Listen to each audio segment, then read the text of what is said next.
Maverick News presents The Rick Walker Show. Defrag your mind.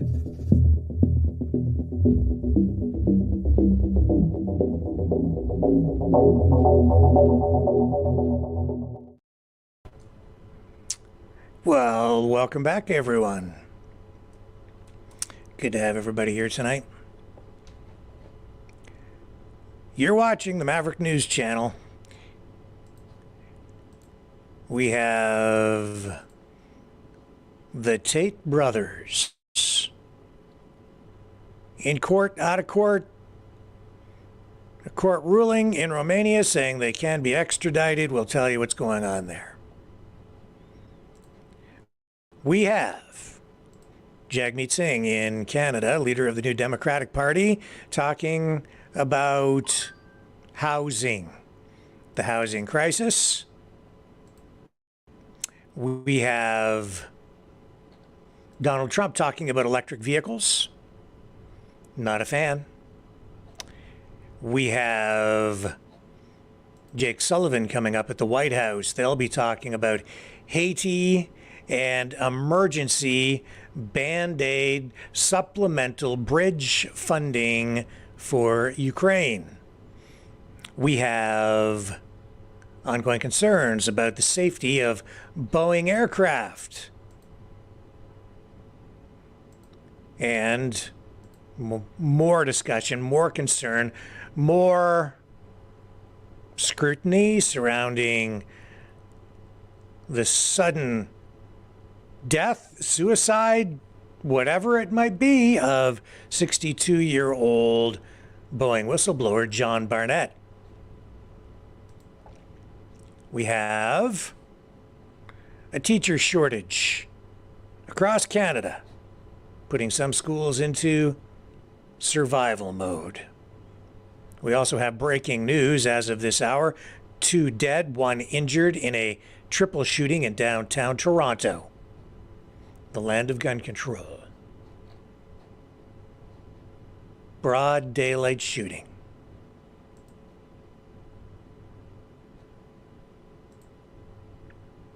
So we have all that, plus another story with Donald Trump talking about the Biden administration's proposed TikTok ban, which he is opposed to,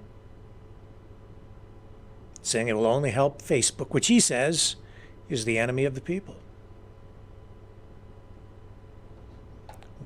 Quite a contrast in opinions on that issue between Biden and Trump. So stay with me.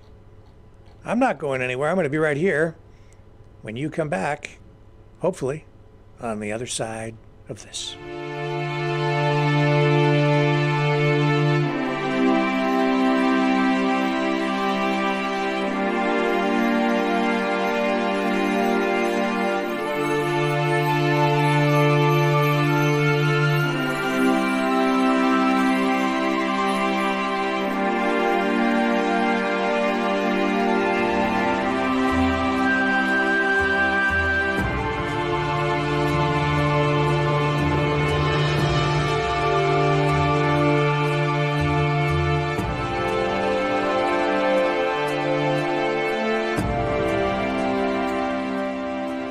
Maverick News. The world is watching.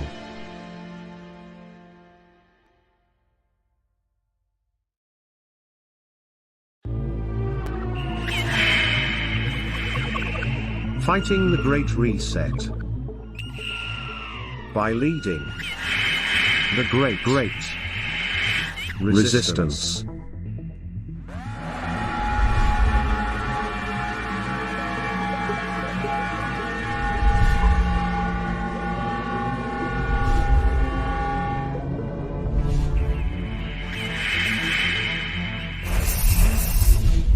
Maverick News. The antivirus programs for your mind.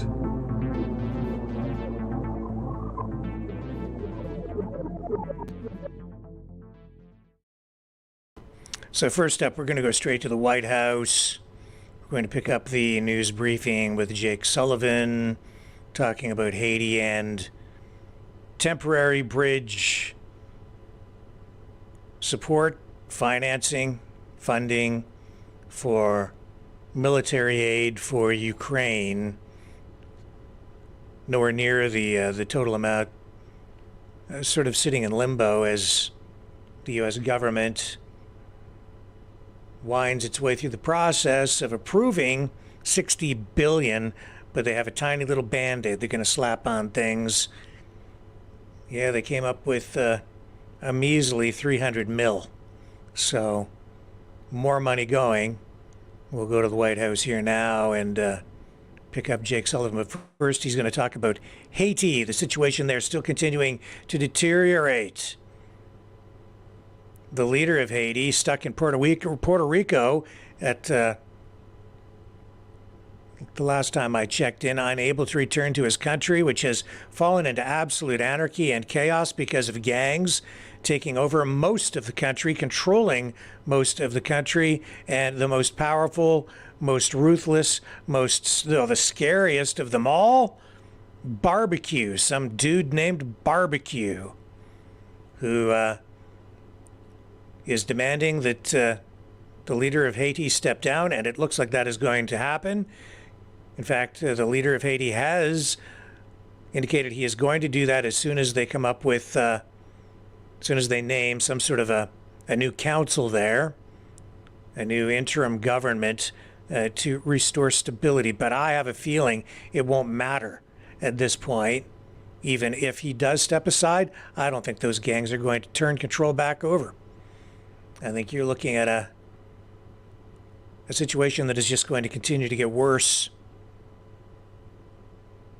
as you get all these gangs fighting for position and power. Let's go to the White House here. I beg your indulgence because I have a number of things I want to say at the outset before I open it up for your questions, but I promise I will get to your questions. And before I turn to Poland and Ukraine, I want to start with Haiti and the situation there. I want to underscore that we remain focused on the challenging situation in Haiti, and we welcome the outcome of the meeting in Jamaica yesterday, which was led by dozens of Haitian stakeholders and was designed and in fact took steps towards creating an inclusive, broad, transitional presidential council.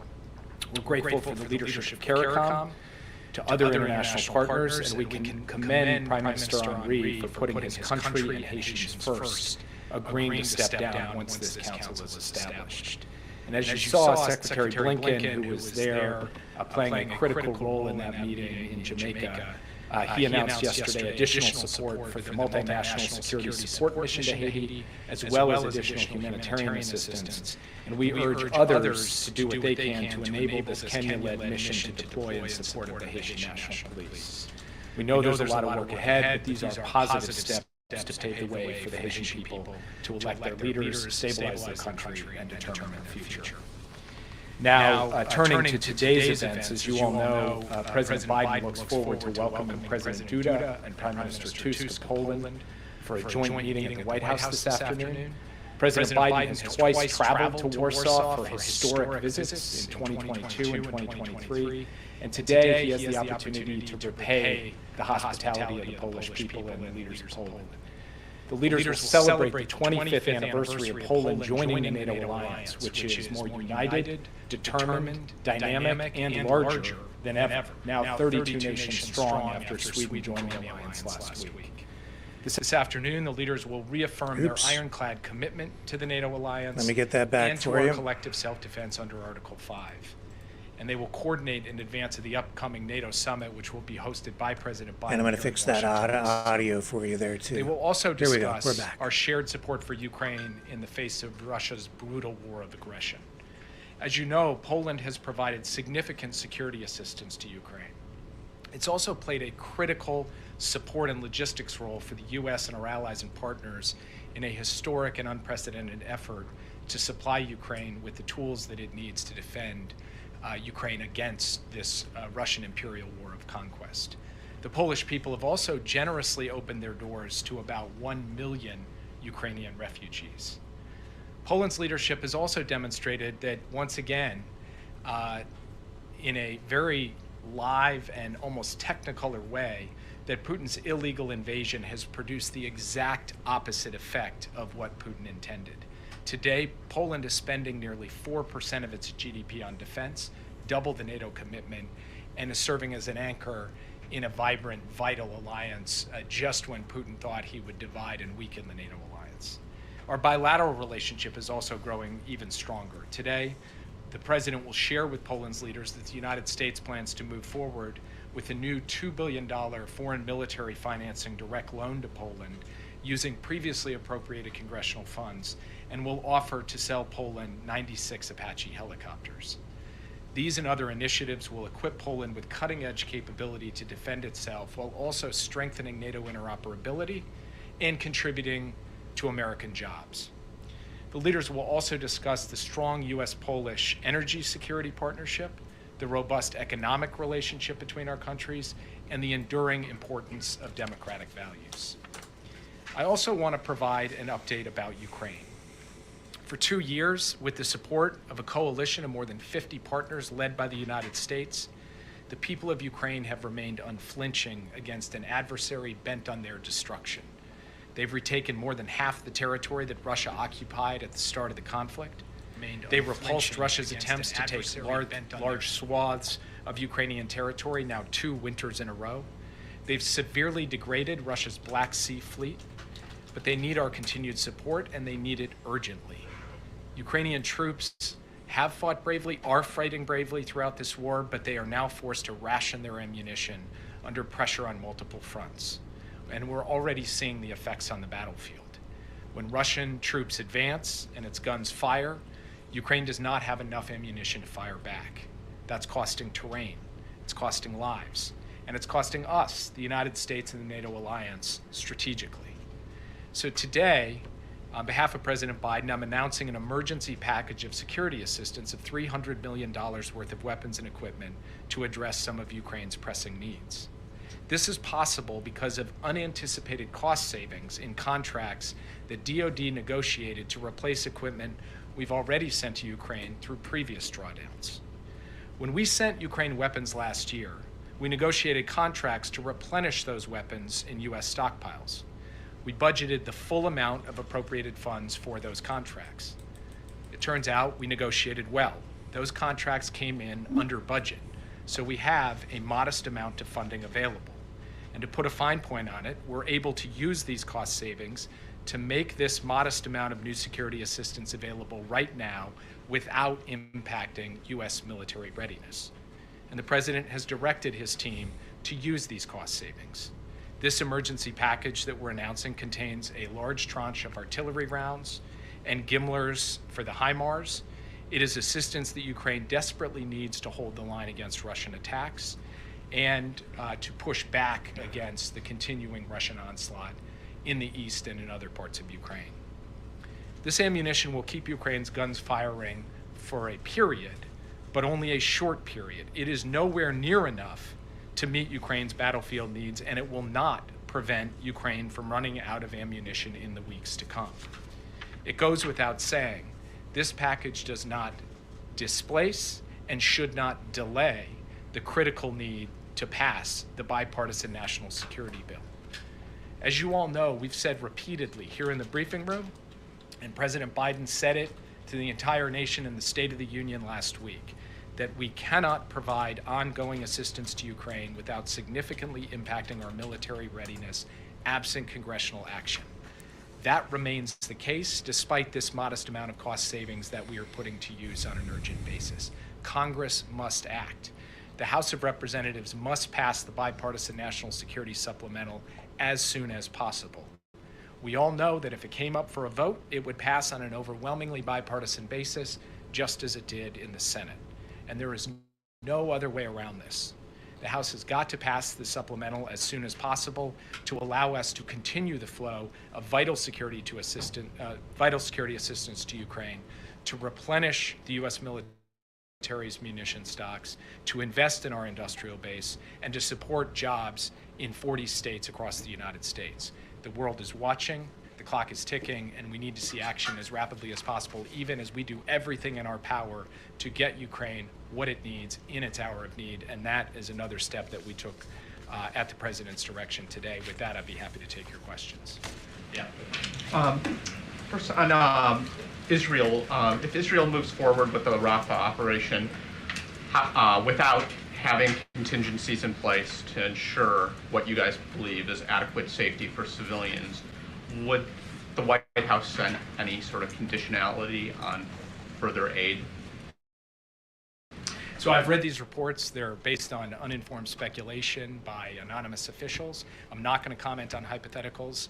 The president has been very clear about our position on Rafah, and our position is that a military operation in Rafah that does not protect civilians, that cuts off the main arteries of humanitarian assistance, and that places enormous pressure on the Israel-Egypt border is not something that he can support. We are talking to the Israelis about that. We are working through it, and I'm not going to stand at this podium and entertain hypotheticals on it. Yeah.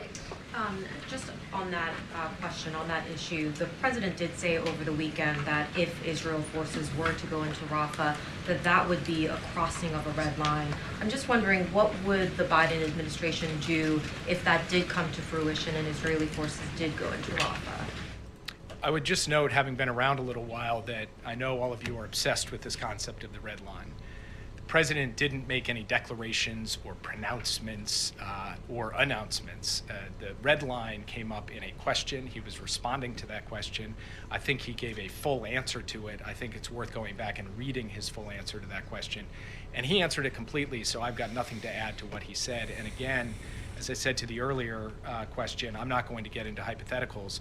We've made clear our concerns about an operation in Rafah. We've made clear our concerns about the fact that an operation would put an enormous number of civilians at risk, and we have not seen a credible plan to protect those civilians. That is the position the United States has set forward. We've been clear about it. We've been principled about it. We're engaged with the Israeli government about our concerns, and again, I'm not going to entertain hypotheticals. The question you asked Jake, though, was, do you have a red line? For instance, would invasion of Rafah, which you have urged him not to do, would that be a red line? And he answered definitively, it's a red line.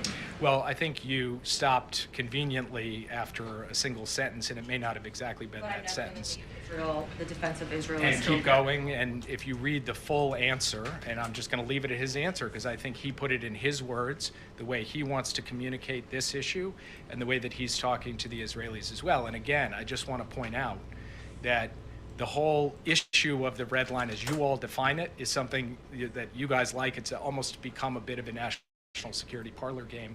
For the president, he's really focused on the substance, on the policy, on his concern about the protection of civilians, and about Israel being able to sustain a campaign in a way that ultimately leads to an outcome in which the people of Israel are secure, Hamas is crushed, and there is a long-term solution to stability and peace in the region.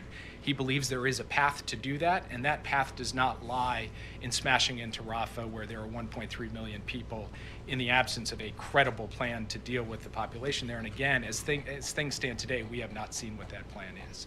Yeah. Thanks, Jake. On Poland, you mentioned energy conversation. Do you expect that the U.S. will make progress or even maybe secure the second nuclear plant contract during these talks? And the president yesterday said that he didn't believe that additional additional U.S. troops were needed in Poland.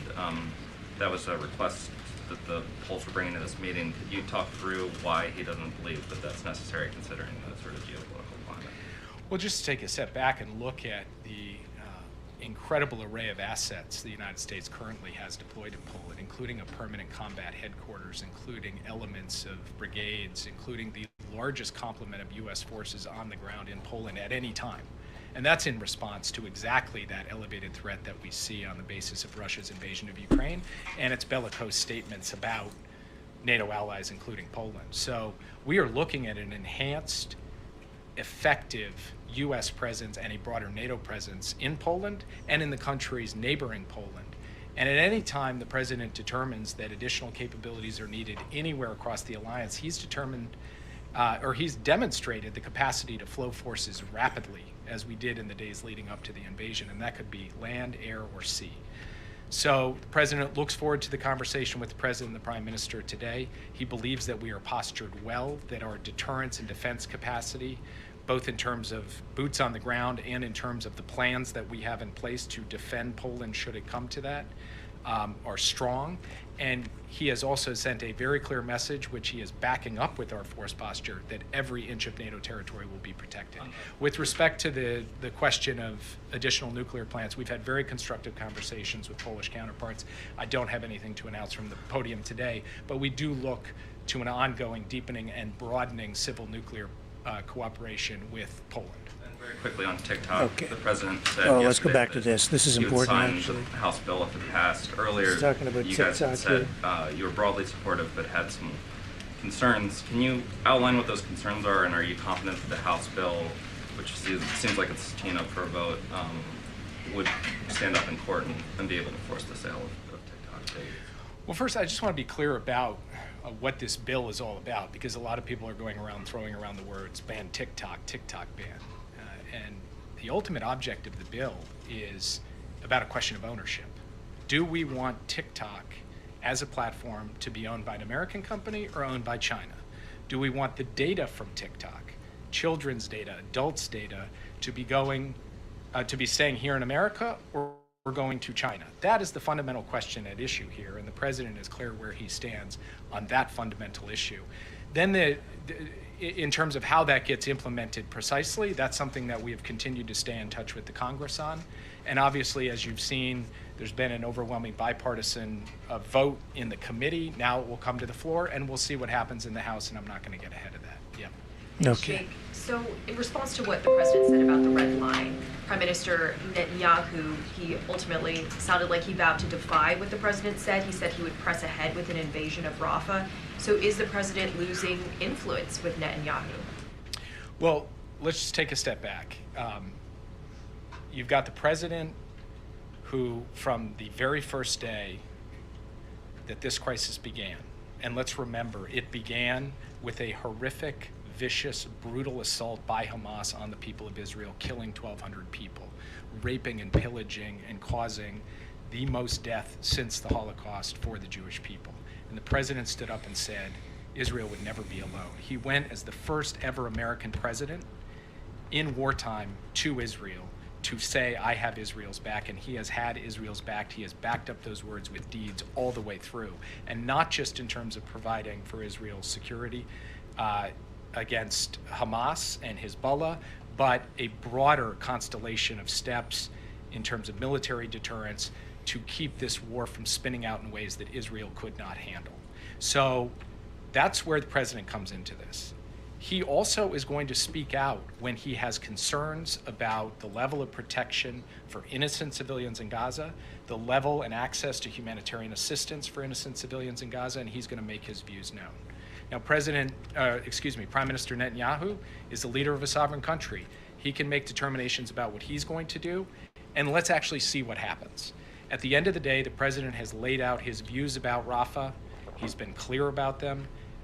And that's not just true publicly, but privately we've communicated with the Israeli government on this. We intend to continue to communicate directly with the Israeli government at every level, including between the president and the prime minister, and we will see where things go from here. So we believe that the president has the capacity to engage his Israeli counterparts in an effective way, and Rafah is one element of that. There are other elements as well. And so far, from our perspective, the real issue is what happens on the ground, not so much what happens in the back and forth of words. Communicated in the public sphere. Okay. The record shows So, that you haven't spoken on the phone for nearly Bottom a line month. is, Biden administration, because of their foreign policies, they have more than a full plate, more than they can honestly handle in many respects. The world is spinning out of control. The United States is sort of in the middle of chaos, trying to figure out what to do, how to handle it. They can't even get adequate funding to Ukraine to support them in a war that they promised. They made promises, and they're coming up short. Such is the state of affairs. That's the reality of the United States democracy. It's you have a president at any given time who is only in there for 4, maybe 8 years.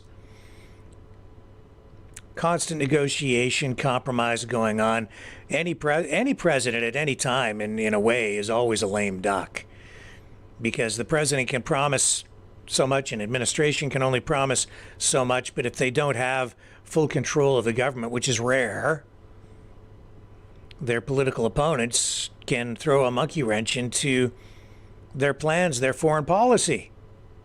So saying that you're going to stand with Ukraine no matter what, or back up Israel, that only goes so far. You still have to play the politics at home, and they need your approval, your support, the support of the public, in order to keep the war machine fed and lubricated with cash. $300 million, a $300 million Band-Aid. Eventually that money, I think, will be approved. That $300 million might hold them over until the cash cavalry arrives in Ukraine with more munitions. And that TikTok ban, or the legislation surrounding TikTok, Elon Musk tonight tweeting about that, saying that the law is not just about TikTok, it's about censorship and government control. If it were just about TikTok, he says, here, I'll show you.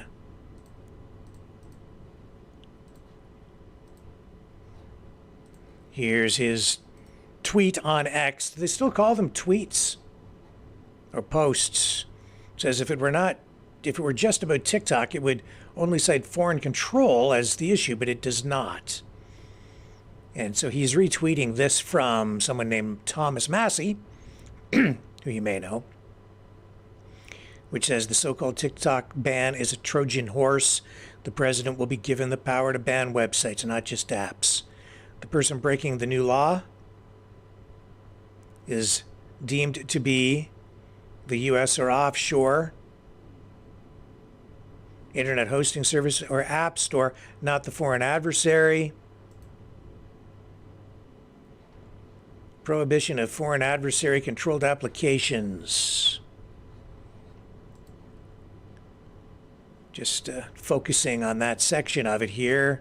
It says it shall be unlawful for an entity to distribute, maintain, or update, or enable the distribution, maintenance, or updating of a foreign adversary controlled application by carrying out within the land or maritime borders of the United States or any of the following, providing services to distribute, maintain, or update such foreign adversary controlled application, including any source code of such application by means of a marketplace, including an online mobile application store, through which users within the land and maritime borders of the United States may access, maintain, or update such application, and B, providing internet hosting services to enable the distribution. So, this TikTok legislation is very broad. And then tonight as well, Elon Musk calling Canada's new online harms bill insane. Justin Trudeau's latest legislative attempt at censorship, generating international attention. I've seen a number of posts and videos produced by pretty high-profile online influencers slamming the Online Harms Bill Act. I've also seen, within the last 24 hours, the CBC state broadcaster, mainstream media, doing a story talking about some people defending the Online Harms Bill, but also giving it some balance. I see that Margaret Atwood, the famous Canadian author, writer, has come out against it, concerned about the authoritarian nature of it. Donald Trump also weighing in on the TikTok debate. He is now opposed to banning TikTok and has gone so far now that the other way is to say Facebook is actually the true enemy of the people. Here's a post of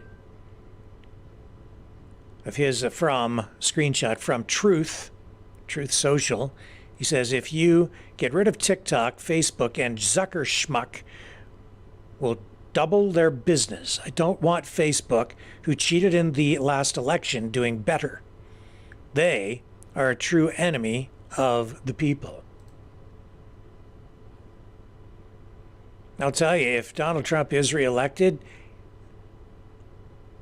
Zuckerberg better watch his back. Facebook's been on a rampage. They banned Donald Trump, and I don't think he has forgotten. If he becomes president again, ho, Facebook might be in a little bit of trouble. Facebook not treating the Maverick News organization very well these days either, so I have to say I may have just a little bit of conflict of interest in this story, given that we are banned on Facebook, just like Donald J. Trump. Seems somebody don't like what we're doing out there. But that's okay. It's their platform. If they don't want us around, we can take a hint. We'll just go someplace else for now. Maybe someday down the road they'll have a change of heart and our permanent lifetime ban on Facebook will be lifted. Highly unlikely, though. I have no leverage. I don't swing a stick big enough for them to even take notice of. It's not even a popsicle stick, my stick. So I just don't have the power. But Donald J. Trump, he could soon have the power again. And boy, they better watch their step. Well, they've already misstepped, haven't they? Because I think they're shooting themselves right in the foot. In fact, I would say Facebook's gone so far that they may become the next MySpace. And boy, does MySpace suck now. MySpace used to be, one of the most popular social media platforms online. It was right there, neck and neck with Facebook. But no more, not so. Not anymore. Kind of off over there in the shadows. They post a lot of celebrity stuff, I've noticed. I don't really go on there anymore. Not that I ever really did use it that much, but it just shows you that as powerful as these social media companies are, through these social media platforms, they can fall from grace very quickly. And even huge companies can go bankrupt because they have large overhead. And these social media companies also are running into increasingly more sophisticated complexities in their day-to-day operations. The need to automate, use artificial intelligence to monitor things, increasing regulation to keep them in compliance with the governing bodies, the governments that oversee them and dictate to them how they are allowed to operate. Governments have a lot of power. They can channel things, do things, mold things, massage things through legislation, through monetary policy, through taxation, grants and subsidies. Indeed, that's what they're doing with the electrification of the auto industry. That is also what Donald Trump is very, very focused on. And he's not happy about it. He has, in fact, been coming out again just within the last day, hammering on the electrification of the auto industry. Just recently on MSNBC, doing an interview where he's saying that electric vehicles don't go far, cost too much, and then also was asked about a meeting that he just had with Elon Musk, who he is hoping will support him in his bid to return to the White House. Is that a conflict? Is that going to be a problem? Elon Musk has a real big interest in electric vehicles. Trump wants to support, but Trump has come out against electric vehicles. He says he's not really against them. He just says that you can't build just electric vehicles. He wants to kind of tap brakes on this electrification. let's listen in on the interview on MSNBC. We'll rewind a day and bring you this. This time around, what did Elon Musk tell you? You think he'll eventually get his support in some way, whether it's just verbal or monetary? I don't know. Look, I've been friendly with him over the years. I've helped him when I was president. I helped him. I've liked him. We obviously have opposing views on a minor subject called electric cars. I'm all for electric cars, but you have to have all of the alternatives also. You can't just go to electric. I mean, you have a grid system in this country that's obsolete and a disaster. It's one of the things we worked on a lot is our grid system. It can't produce the electricity. It can't distribute the electricity. And you know, the electric cars are not even a possibility to go all electric. This Biden all-electric mandate is by very, very stupid people. First of all, they don't go far, they cost too much, and they're all going to be made in China. And the auto workers are going to vote for Trump. I don't know about their top union people because they're just riveted into Democrats. They have no idea why. They're like blind sheep. But the auto workers are going to vote for Trump because they understand. Look at my numbers in Michigan. I'm leading him by 12 or 14 points. It's always hard for a Republican, but not now. We're leading in a lot of places that Republicans don't lead in, including with African Americans.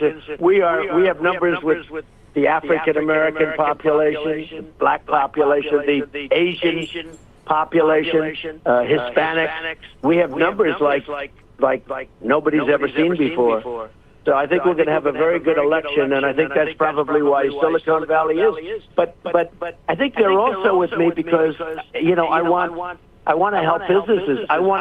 They saw what happened. We had, and you know that, just prior to this horrible scourge coming in, the gift of China. We had the greatest economy in the history of the world. There was never an economy. Blacks were doing the best they've ever done. Hispanics, women, Asian men, with a diploma from MIT, without a diploma at all, from a high school. Every single group was doing great. And that's the way it is. And we had the greatest economy ever. And we were getting ready to pay off debt. We were drilling. We were doing things. Think of it. I got ANWR approved. It's bigger, perhaps, close, but probably bigger than Saudi Arabia in Alaska. And one of the first things Biden did is end it. Reagan tried to get it. He couldn't get it done. Nobody got it done but me. And nobody else could have gotten it done. ANWR is the biggest, probably the biggest site, Jay, if you look, remember we celebrated that one. Nobody could believe I got it done. And they were getting ready to start drilling, and they were doing it. It's going to be great for Alaska, a tremendous economic development for Alaska. But I got it done, and they ended it. We were going to pay off debt. We were going to do things that were incredible. And then we had an election that I would be very nice to you, Joe. Didn't go too well. Didn't go too well. Go ahead. Oh, yeah. Oil makes the world go round. In Canada, of course, we just saw the environment minister questioned hard on his climate change policies, the federal government's carbon tax policy in Canada, because Irving Oil, it appears, is up for sale. And the company has indicated, I guess, that it's the federal government's policies on climate and carbon that are driving its business decisions in that regard. And the only response from Canada's Minister of Climate Change and Environment, Stephen Guilbeault, is, well, the oil companies like Irving Oil, they just have to invest in decarbonization technology. The government has gone all in a huge way, and they forced the auto industry to go all in a huge way as well toward the accelerated electrification of the auto industry. U.S. automakers, which are multinationals now really, have invested now, committed somewhere around $100 billion on the U.S. side alone toward that end. Cross your fingers, folks. Hope for the best. it's going to be a bumpy ride. We'll be right back after this. Feel the vibrations.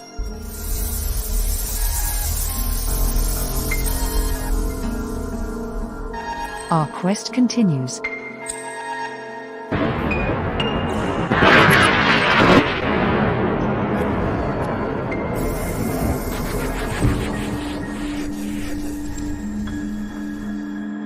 The truth is out there.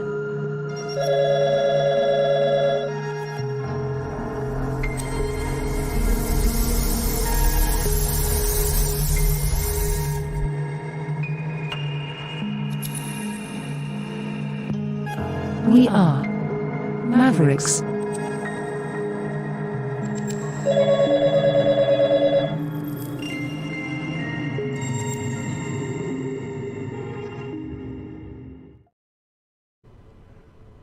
We're back, and so are the Tate brothers.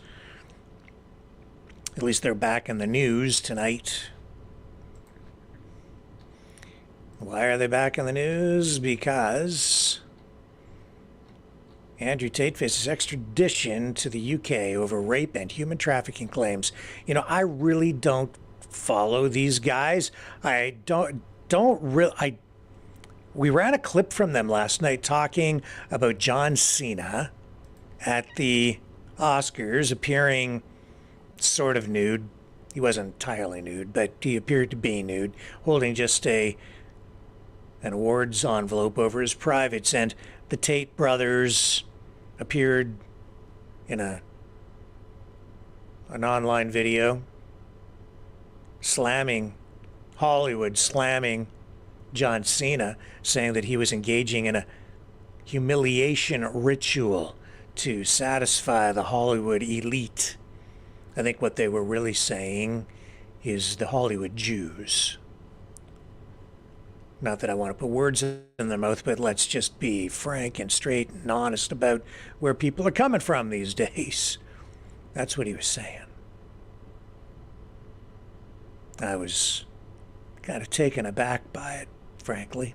Didn't really get where he was coming from. I sort of do, sort of don't, sort of do. I kind of do. But these guys, it's a little rich. Criticism like that coming from these guys. As I said, I don't really follow them. I knew they were pretty controversial. But here they are now in Romania, where they've been arrested on allegations of rape and human trafficking. I guess these guys also, I guess Tate has made a lot of money online running, what should I say, how can I put it? I'm not entirely familiar with all of their shenanigans, but is it some sort of like an online porn site of some kind that they have? And you know, the guy's a self-styled, self-admitted misogynist. Takes real pride in it, I guess. Whatever. Says that John Cena was taking part in a gay master humiliation ritual by appearing sort of appearing to be nude in that comedy sketch during the Oscars. Well, here they are in cuffs, being led back into the paddy wagon today. Here it is.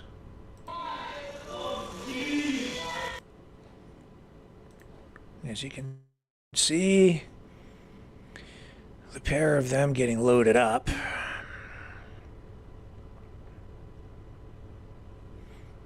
So what's going to happen here, I guess, is the judge ruled today that, so they were arrested overnight, then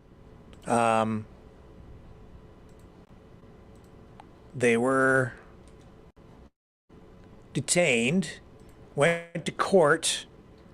A judge ruled today that they can be extradited, but because they still have a court battle going on in Romania. They are going to deal with that first. When that is completed, then they can be extradited, apparently. So, hang on here just a second. We're going to bring this up. I think I've got a clip of them for you. So what are we dealing with here? We got, yeah, here we go. So the police there in Bedfordshire said in a statement, as part of an ongoing investigation into allegations of rape and human trafficking, Bedfordshire Police has obtained a European arrest warrant for 2 men in their 30s. We are working with authorities in Romania as part of this investigation and will provide an update in due course. It said its investigation was called Operation Moonwalk and asked anyone with information about this specific investigation to contact them. So the Tate brothers are charged with rape, human trafficking, forming a criminal gang to sexually exploit women. In a separate case in Romania, after being arrested in the country's capital in December, this goes back to 2022, along with 2 Romanian women. And there were some other women from a previous case in another country. So anyway, as I said, I'm not really familiar with these guys. The one guy's like a kickboxer. I don't really watch them. I was just sort of aware of them in the background. I had no idea how volatile they are, or how hot. When I say hot, I mean as a controversial commodity online. Yeah. I mean, I get the whole I'm a macho man thing, but these guys take it to an extreme. And frankly, it doesn't. I just find it a little distasteful, but that's me. A lot distasteful, maybe.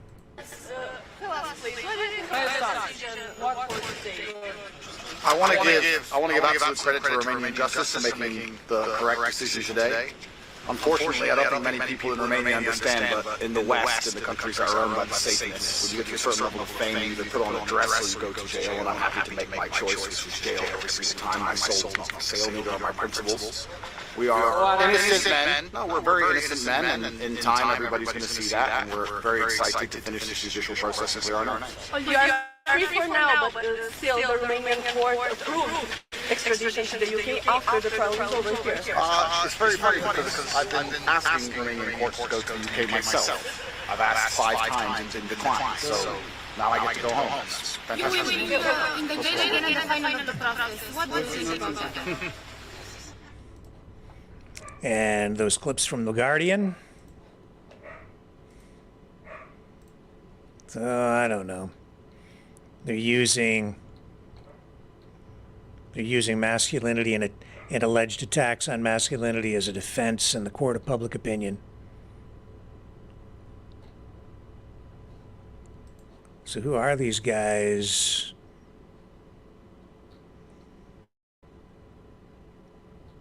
It says women belong in the home, can't drive, and are a man's property. Oh, yeah?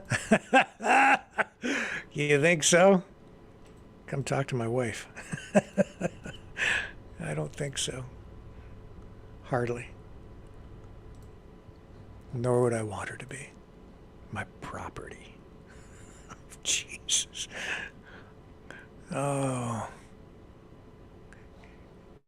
Here, you can find stuff about this online all over the place, these guys. He also thinks rape victims must bear responsibility for their attacks. It's all your fault. And dates women aged 18 to 19 because he can make an imprint on them, he says, according to videos posted online. Yeah, he's got fast cars, money, smokes cigars.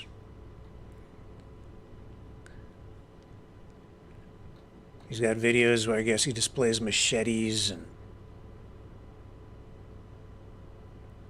acts like a super duper macho dude, I guess. I don't know. Again, I really don't know much about these guys. I just know that guys like that, I don't really like hanging around with them. You know, to me, what a real man is? Joe Cartwright. That's what a man's supposed to be. Not a guy who disrespects women or treats them like they're less. No, it's chivalry. Chivalry is largely dead, but it shouldn't be. In my view, maybe I'm just real old-fashioned, maybe even a little square. But that's okay, because I still believe that a real man stands up and helps people in need. A real man stands up and defends a lady. A real man stands up and tries to do the right thing. A real man is humble. A real man serves. A real man is strong. Because serving doesn't make you weak. It just makes you decent. Decency. A real man is a gentleman. Key in that word is the root, gentle man. You can be gentle, still be a man, still be strong. That's the key to the future too, folks. I'll be right back. Feel the vibrations.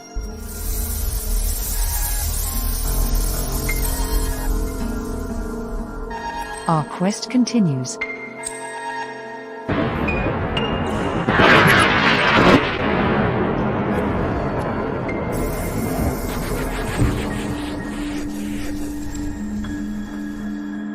The truth is out there.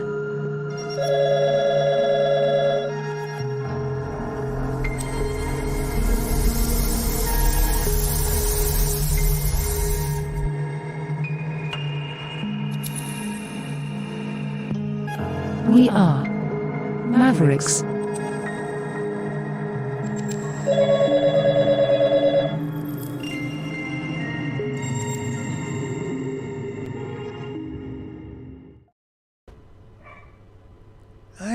I know, you're all sitting out there scratching your heads saying, Joe Cartwright? Who's Joe Cartwright? Especially if you're under like, I don't know, 80. Joe Cartwright, Bonanza, they had the Ponderosa, right? You had Haas and Little Joe and Adam, and you had Pa Cartwright. Ben, who was played by Lauren Green, who had the voice of Doom, former CBC guy who went on to huge fame as an actor. Bonanza, you don't remember Bonanza? This is Little Joe. That's Little Joe right there. Michael Landon went on after Bonanza, after many, many years on Bonanza, to star in and produce Little House on the Prairie. Well, anyway, that, to me, those guys, the Cartwrights, those were real men. At least they, fictional characters, but certainly something to aspire to. Do the right thing. Great show. Always a moral to the story. Lots of lessons to be learned there. Maybe if we just got back to a little bit of Bonanza, the world would be a better place. At least I think so, anyway. So what else do we have to talk about tonight? All kinds of news, actually. And I'll tell you, at the very end of the newscast, the program tonight, we're going to dump off of YouTube because of a potential copyright issue. I have a special video I want to run for you that was sent to me by a friend from afar, talking about kids and education. And I want to run it for you, but I'm not going to do it on YouTube because I'm not sure about the copyright issue. We won't get hit with copyright on Rumble, so we're going to run it over there. So if you're not over on our Rumble channel, I would suggest that maybe at some point in the next little bit, you jump over and switch to the Rumble channel instead of YouTube. I'll put the link in the chat here.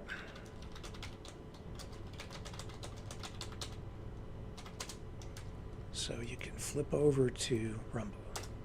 There it is in the chat.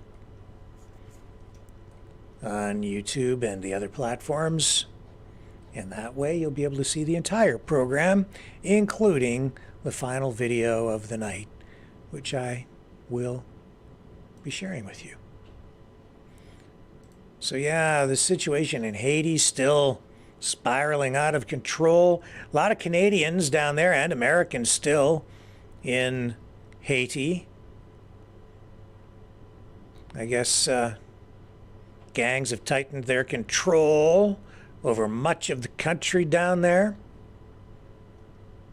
People are saying it's so bad. It's become so bad in the past week, it's impossible to leave the country by road, sea, or air. A lot of people just trapped in there. A lot of people, sheltering in place, afraid to even go out on the streets.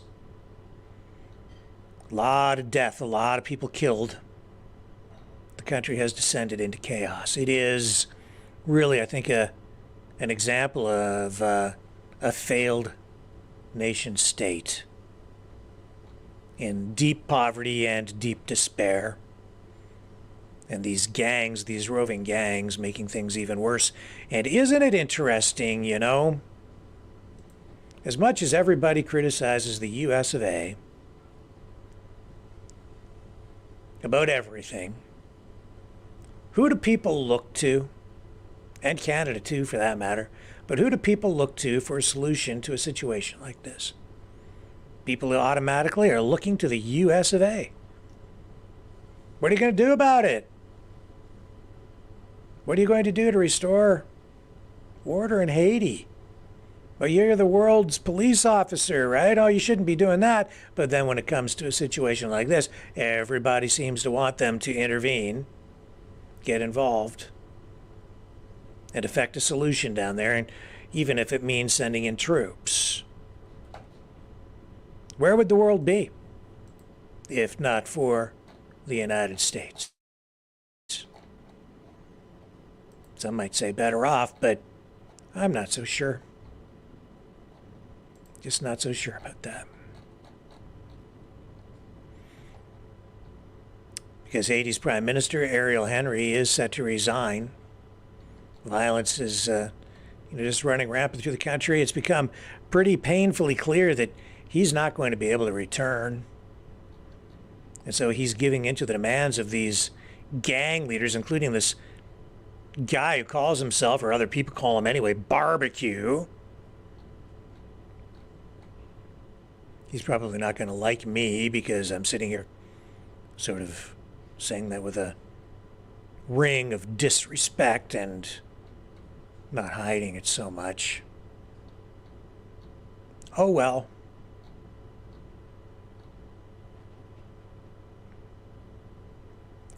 So the Prime Minister, Henry, is set to be replaced by a presidential council that will have 2 observers and 7 voting members. That will include representatives from a number of coalitions, the private sector, civil society, and 1 religious leader.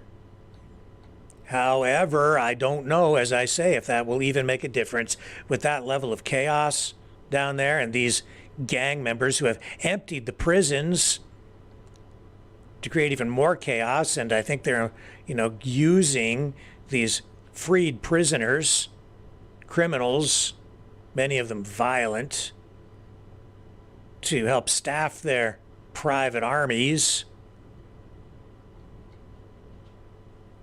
I think that they'll try to continue to hold on to power in some way.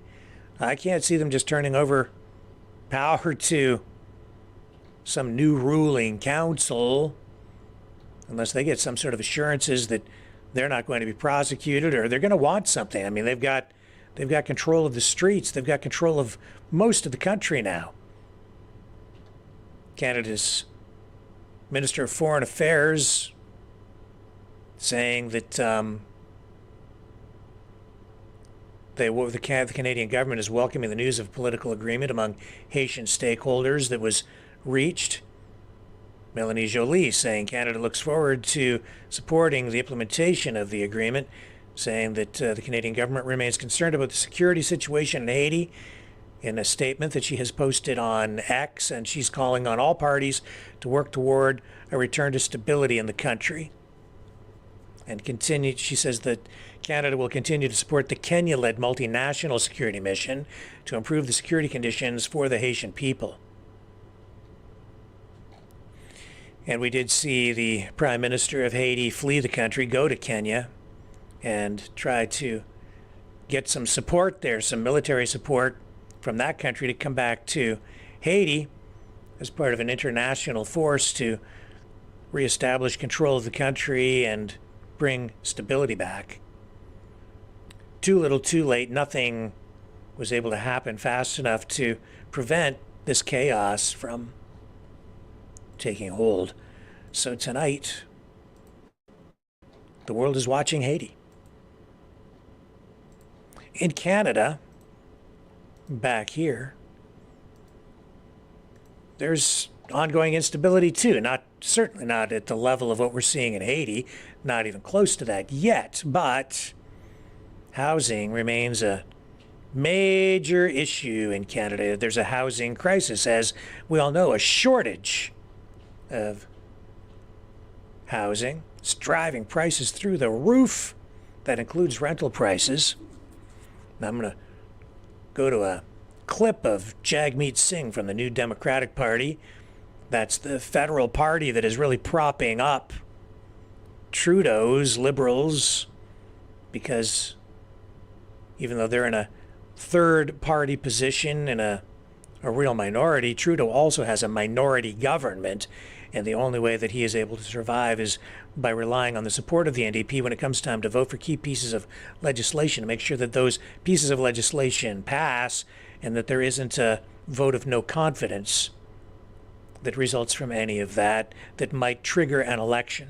That's what's keeping Trudeau in power. Well, today, Jagmeet Singh, circling back to this issue, this ongoing issue of housing, the problem exacerbated by massive immigration coming into the country. They can't build housing fast enough in Canada right now. Houses, $1.5 million, $2 million, not uncommon, that were selling for a fraction of that just a few years ago.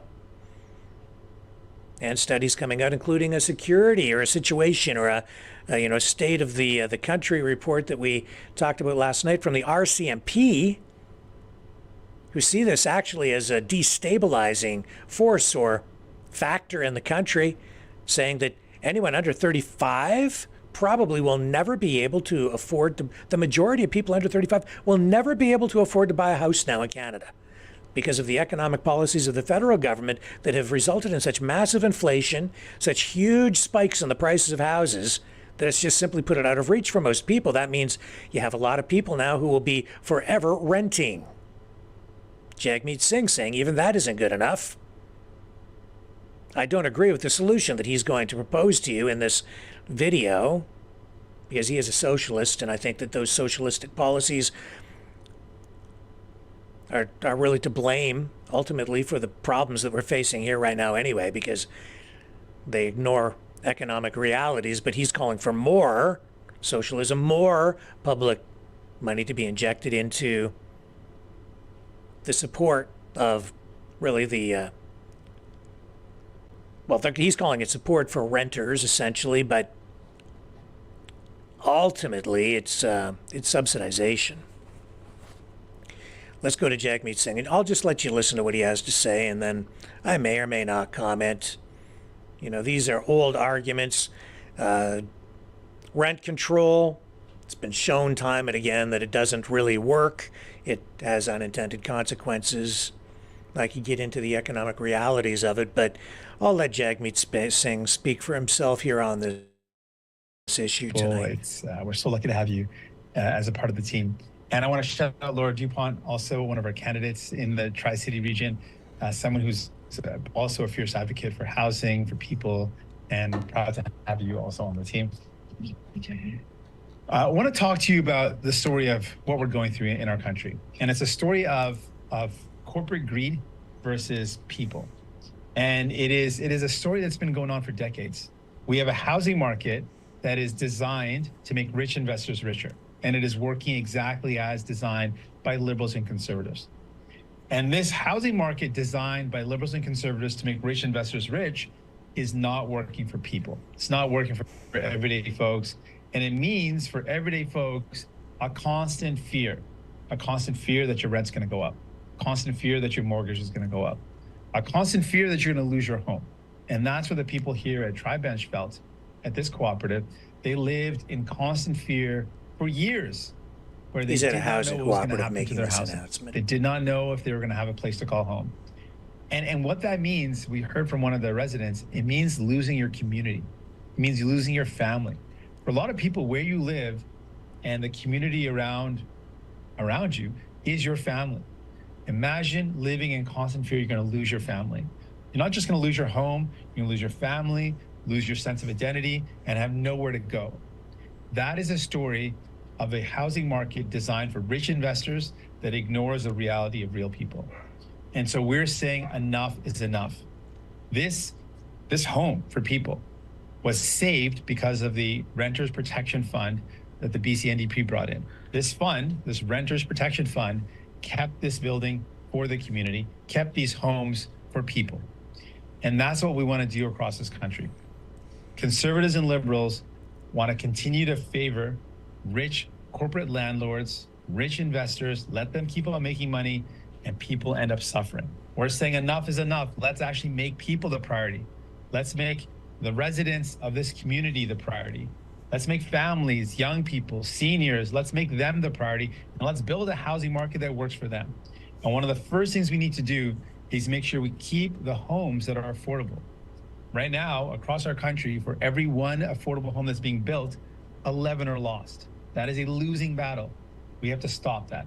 And to do that, we want to build on the work of the BC NDP and bring in a national Renters Protection Fund to make sure we keep the homes that are affordable in communities, in the hand of community organizations, keep them affordable.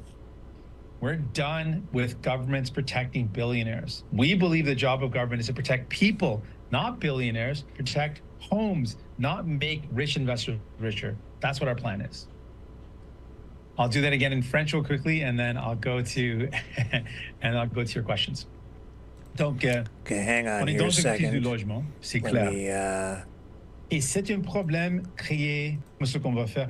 Gonna zip ahead Start here. with Janice from Tri-City News. Here we go. Good morning.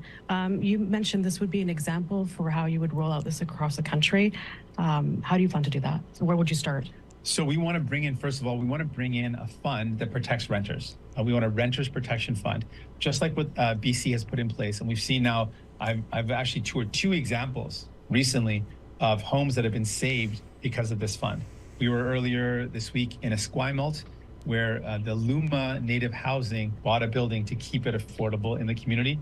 Another building that was actually up for sale, and it was advertised as an investment opportunity to buy the building, and effectively, the subtext was kick out the residents, jack up the rent, and make lots of money.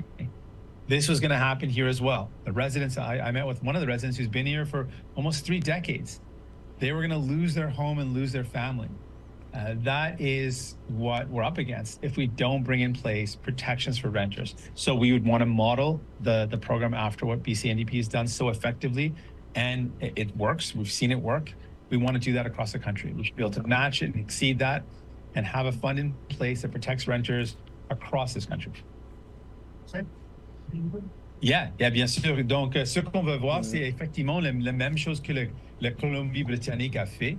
So honestly, I need to learn more about this Renters Protection Fund.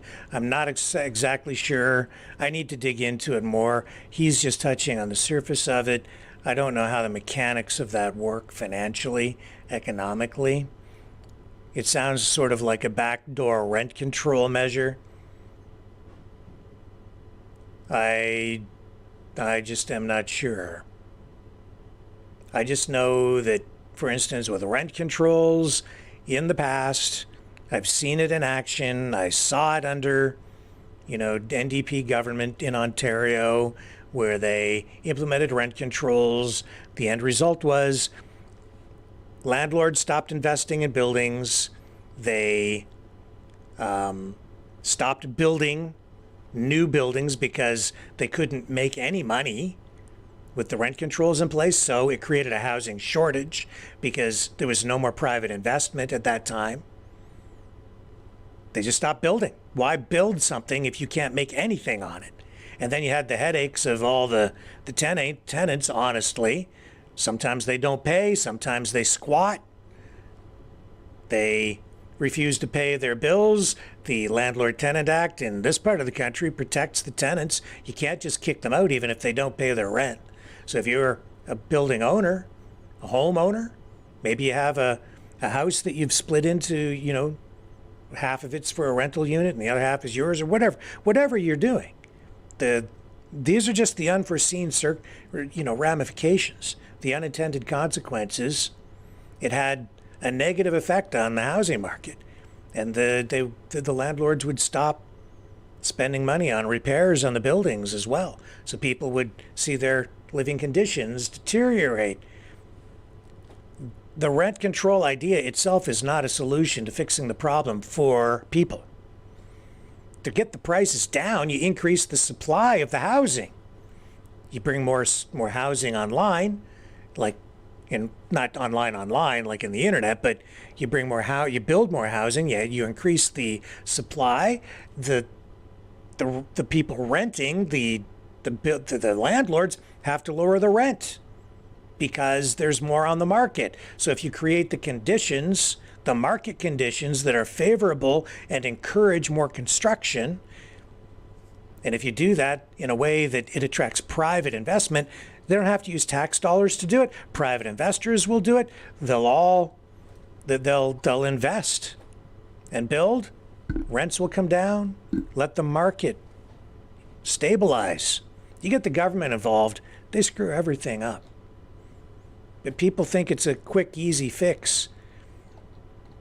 Oh, the government will just tell the landlord that they can't charge any more rent. It might not be that simple, because the landlord, the owner of the building, might not be making anything now. It's a pie-in-the-sky idea sometimes that these politicians have, where they think that every business owner out there is making a ton of money. He's referring to billionaires. I'll tell you right now, a lot of the landlords are not billionaires at all. They're just hardworking people in many cases, where they buy, as an investment, another home. And that becomes like a rental property that appreciates over time. And it's the appreciation of the asset over time, really, that ends up paying them. But it takes a long time. And they're certainly not billionaires. They might end up being millionaires in the end. Millionaires, maybe, but certainly not billionaires. There are billionaires who own real estate as well. Those are the people who usually own like high rises and multiple high rises, big corporations that get into the rental business. That's a little bit different. But anyway, that's just my take on it. I don't think that I've seen these kinds of plans executed by governments before, and they have never, ever worked in my lifetime. Anytime I've looked at it and anytime I've studied the issue, when I was studying economics in university, very clear that these kinds of plans are full of false promises. They give people false hope. And for some people, they benefit. If you're lucky enough to end up with a government-controlled housing unit, you can sometimes get something with pretty low rent, but overall, a lot of people end up suffering. I've seen it time and again. Politicians saying one thing, getting you something else, usually in the end. So you've got all that, and talking about the free market, the true free market. We don't really have a true free market economy in Canada or the United States. Someone speaking to that, actually, is Robert F. Kennedy Jr. Interesting, he was running for the nomination with the Democrats. Then he flipped over to independent when it became painfully clear to him, finally, he took a hint and realized that the Democrats were never going to let him become the nominee. Not a chance. He's not part of their machine, not part of their plan. So he declared his independence and has been running as an independent. But there's still all this talk about him possibly even running now or joining the Libertarian Party. As I understand it, from what I'm being told, he's considering that largely because the Libertarian Party has the ability to put their candidate on every ballot in the country. As an independent right now, I think Kennedy is having some difficulty achieving that goal. So that cripples him. If he were to join the Libertarian Party, he might, he would then have access, full ballot access, and voters could vote for him across the board in every state. Is it a good fit, though? I don't know.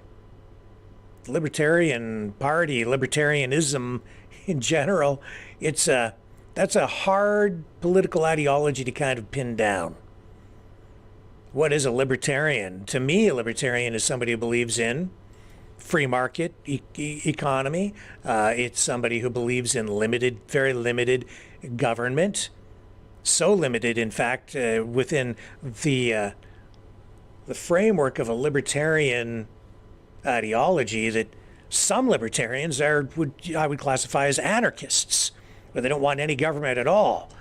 So they would get in there and hang out with the libertarians. But you also get socialist libertarians, liberal libertarians, Democrat libertarians, conservative libertarians, however people kind of define themselves.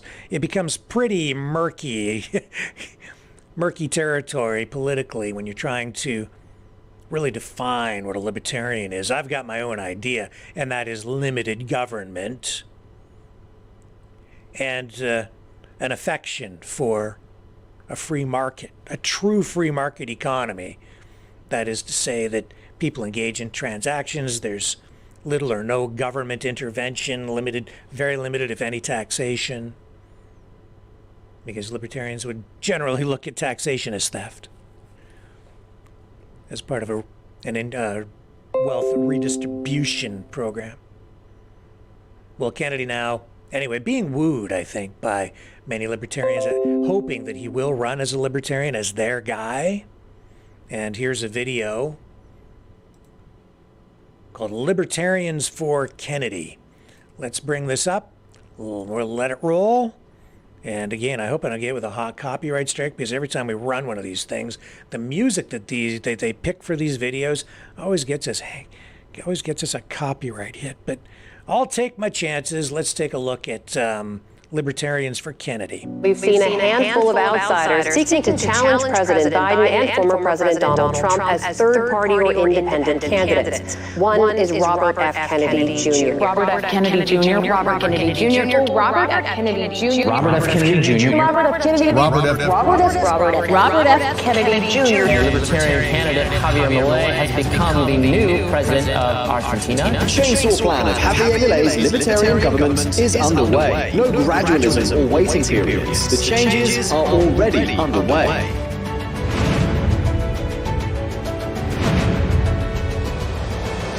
They say that they like free markets, but they despise free markets. There is no stronger advocate for free market capitalism than myself. For 30 years, I said the same thing. The best thing that we could do is have true free market capitalism. Look at my speeches from 40 years ago, and you see people asking me what's the most important thing we can do for the environment. I've said consistently for all this time, free market capitalism, because we don't have that in our country. We have corporate crony capitalism. We have this system of cushy, lavish socialism for the rich and a merciless, barbaric capitalism for the poor. There's all different brands of libertarianism, the one thing they all have in common is that they hate authority. And I love dealing with libertarians. We declare independence from the two political parties. Let's go take back our country.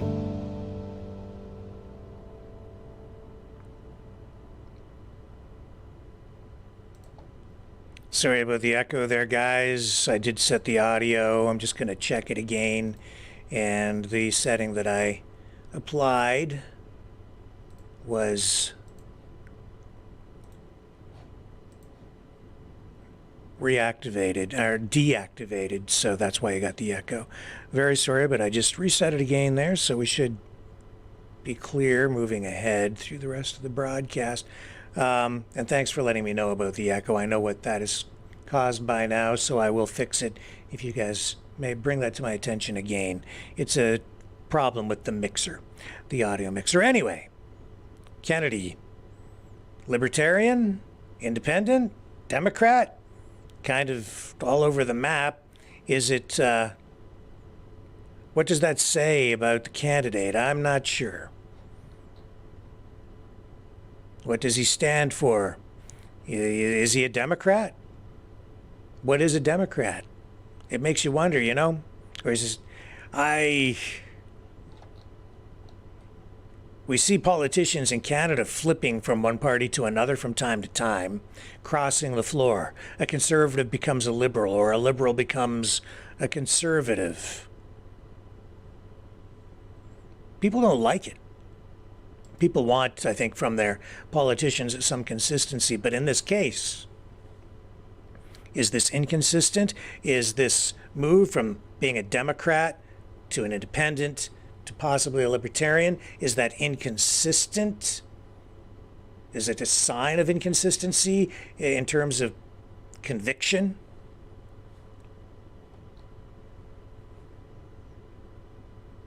I guess the voters will have to decide, if it even happens. To move from Democrat to independent, that's one thing. To move from Democrat to independent to libertarian, I don't know. I guess it depends on what kind of libertarian you are.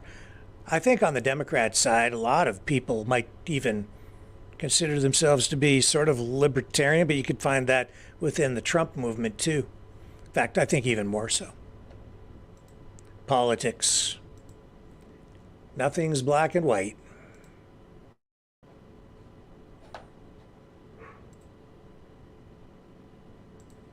Nothing. This whole thing with Boeing, eh? What a mess that is. They have a real PR problem on their hands. Public relations. Another Boeing incident involving a jet that suddenly lost a lot of altitude very, very quickly. People were thrown around inside, 50 people injured. It was such a violent drop. People were literally hit the ceiling of the aircraft. There was blood on the ceiling of the plane. A Boeing 787 on its way to Auckland. I'll show you another headline from it. This is getting international attention. You may have heard about it over the last 24 hours. For Boeing, another disaster on the PR side. 50 people hurt. Nobody killed, fortunately. It dropped abruptly mid-flight. Experienced a strong shake.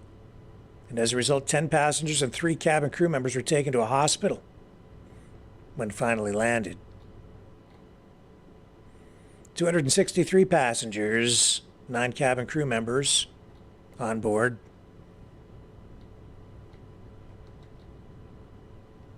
It just dropped. Now, initially we were told that the cause is under investigation. Passengers saying, though, that there was no way it was just the result of some kind of minor turbulence. It was much more violent than that, and there is some indication from passengers who have spoken to some media people that apparently the pilot has spoken to some of the passengers and he told them that they had some sort of an instrument failure. Now that's what's being reported.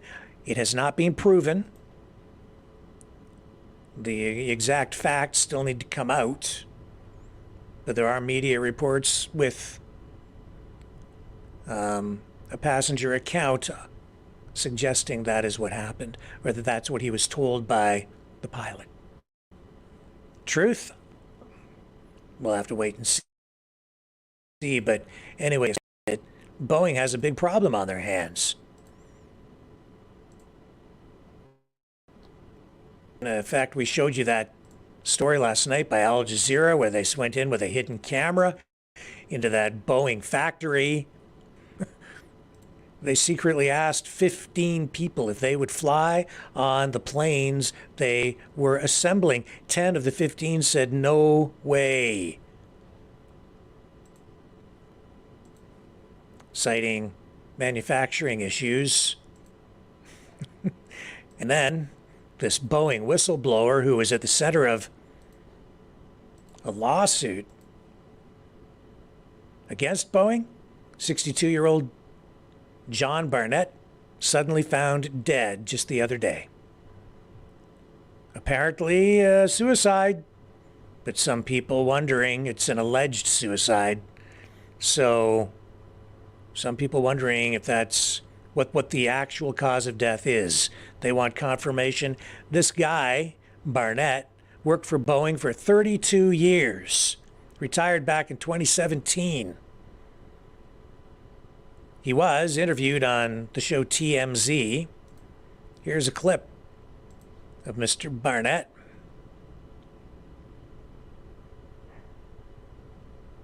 Tell me if there's echo on the audio, guys.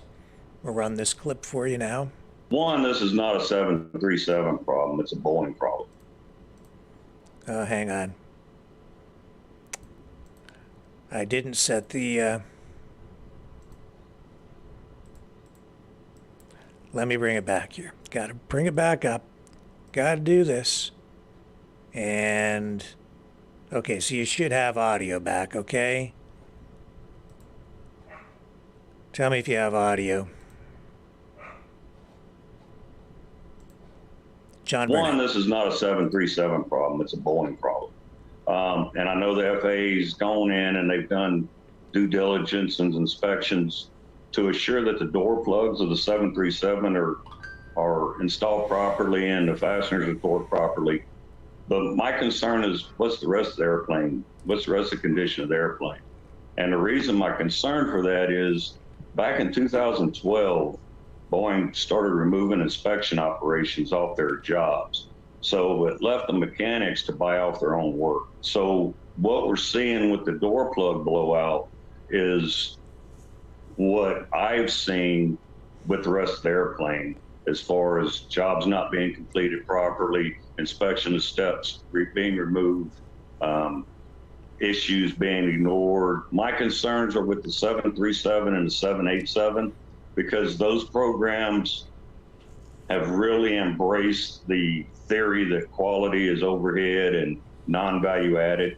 So those two programs have really put a strong effort into removing quality from the process. When I first started working at Charleston, I was in charge with pushing back defects to our suppliers. And what that meant was I'd take a group of inspectors and actually go to the supplier and inspect their product before they sent it in. Well, I'd taken a team of 4 inspectors to Spirit Aerosystems to inspect the 41 section before they sent it to Charleston. And we found 300 defects. Some of them were significant that needed engineering intervention. When I returned to Charleston, my senior manager told me that we had found too many defects and he was going to take the next trip. So the next trip he went on, he took 2 of my inspectors. And when they got back, they were given accolades for only finding 50 defects. So I pulled that inspector aside and I said, did Spirit really clean up their act that quick? That don't sound right. And she was mad. She said, no, said the 2 inspectors were given 2 hours to inspect the whole 41 section, and they were kicked off the airplane.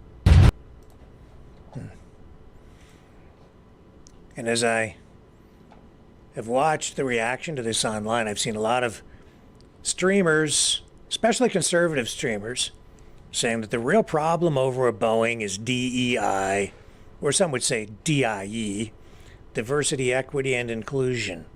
The company has, like most other major corporations in the West, they have embraced DEI, and they are hiring people. This is the allegation, that they are hiring people based on criteria other than merit or capabilities, more on social credit scores, and how much credit the corporation will get on the social credit side for hiring people from minorities, right? So they can tick boxes on the DEI scorecard. And as a result, quality is suffering because they're hiring people for jobs that they're not, they're not hiring the best, most qualified people or candidates. And these Boeing planes, I don't know, maybe it's just a coincidence, but we've seen so many mishaps over the past few months that it really does make you wonder what's going on. Remember this one? We ran this one. This Boeing plane on fire mid-flight. Oh my God, it's on fire. Oh my God. Sorry. It's on fire. Mom. Holy shit. I hope they're okay. I wonder if they're doing an emergency. Oh. No, it's still doing it. It's still doing it.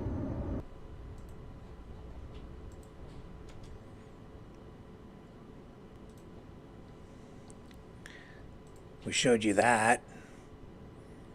How far long ago was that? That's got to have been 2 months ago, 3 months ago. At least. Then this most recent incident again, there was the one where just from a few weeks ago, where the door blew off mid-flight.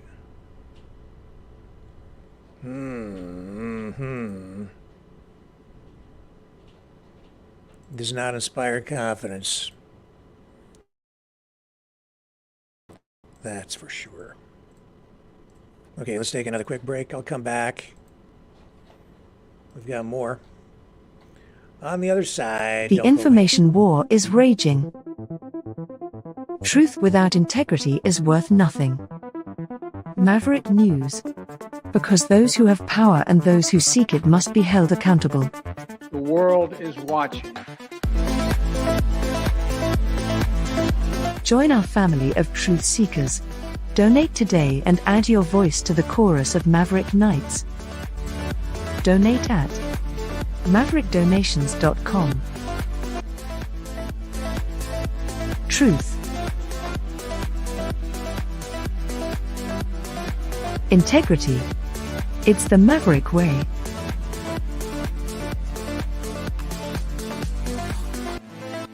Maverick News. The world is watching.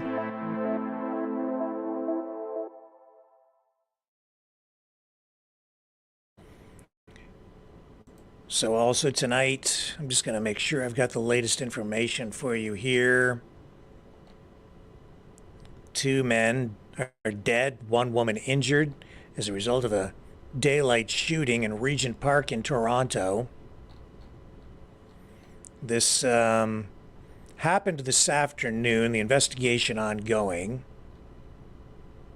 Police responded to calls for a shooting at the corner of Dundas East and Parliament Street.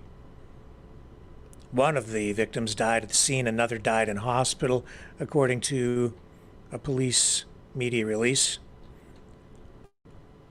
A woman also taken to hospital with non-life-threatening injuries. 2 officers were injured during a pursuit on foot. The officers also were taken to hospital with non-life-threatening injuries. Wall-eyed Kogali with the Regent Park Neighborhood Association has made a public statement. He says the victims, he believes, are members of the same family. Known to his association through the community's Ramadan Meals program.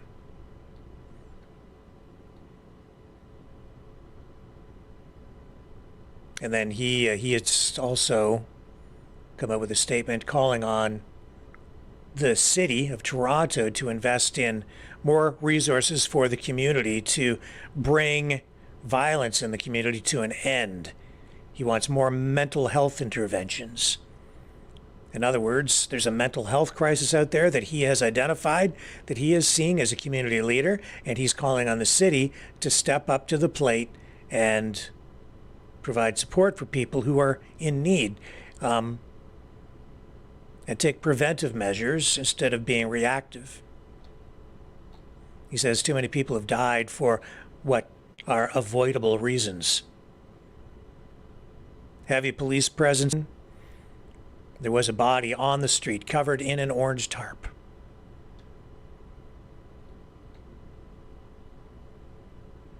Residents, dozens of them, milling about in the area, looking on as police conducted their investigation. The exact circumstances surrounding this, we're not really sure. We'll have to wait for more information. We'll find out more, I would think, over the next 24 to 48 hours. We will look for updates from police and community leaders. And it just shows you that even in Canada, the land of gun control, there is still gun violence. In particular in Canada's major cities like Toronto. And I know I was just speaking as well to a friend of this channel out in Edmonton, just within the last month or so, talking about the level of violence in that city. And there is also rising violence in places like Calgary and Vancouver, and the list goes on. It's pretty much everywhere. That's one of the planks in the Conservative campaign platform heading into the next federal election. Here in Canada, crime.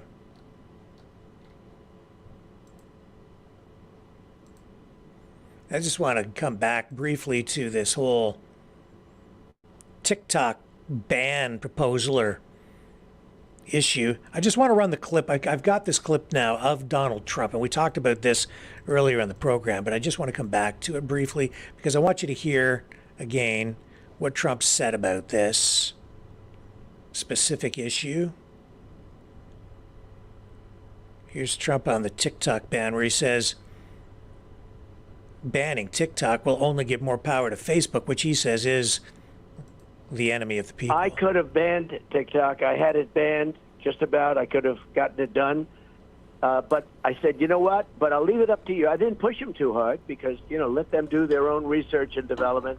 And they decided not to do it. But as you know, I was at the point where I could have gotten it done if I wanted to.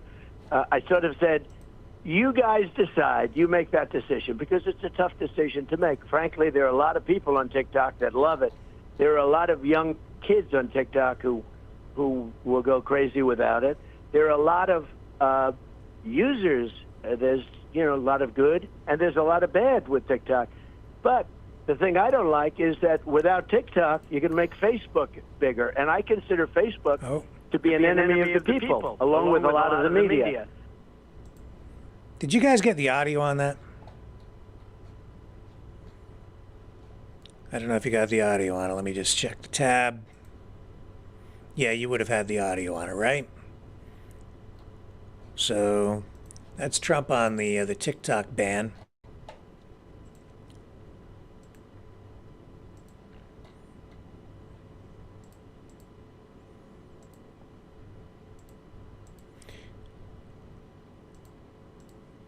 And I don't know, the issue here really is, where's the data going? How much is China really a threat? Are they a threat at all? Is this overblown?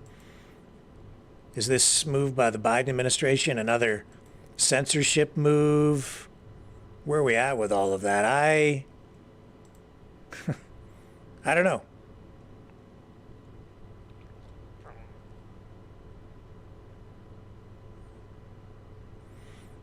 Back to the Boeing thing, they found 97 instances of non-compliance in Boeing 737 MAX program. That included failures to comply with quality control requirements. And the 737 was grounded for a time, as you may recall. Those jets had serious problems, including multiple issues over the past few weeks, setting themselves on fire, which we just showed you, parts dropping off them, losing control midair, which we just saw here within the last day. I don't know. I might be going on a trip soon. I think I might be asking what kind of plane we're supposed to get on. And then I'm going to be asking, does a parachute come with the ticket? I shouldn't be laughing. I shouldn't be laughing. I was on a plane one time, looking out the window. I was right by the wing. And there was a fuel leak that developed. And it was just gushing fuel out over the wing and splashing down onto the one engine. They had to shut the engine down. We had to make an emergency landing. These things do happen. True story. They put us up in a hotel overnight in Florida where we made an emergency landing. We weren't supposed to land there at all. We were supposed to be flying straight back to Canada.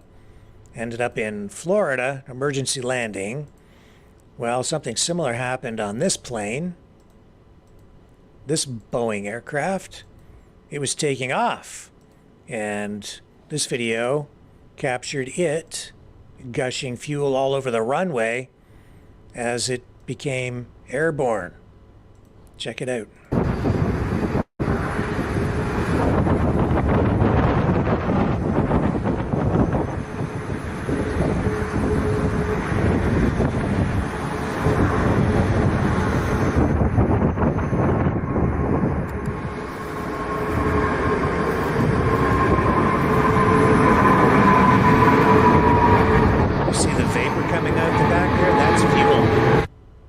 Right there, see?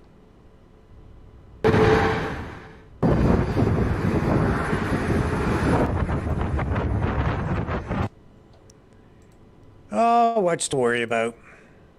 A lot. A lot.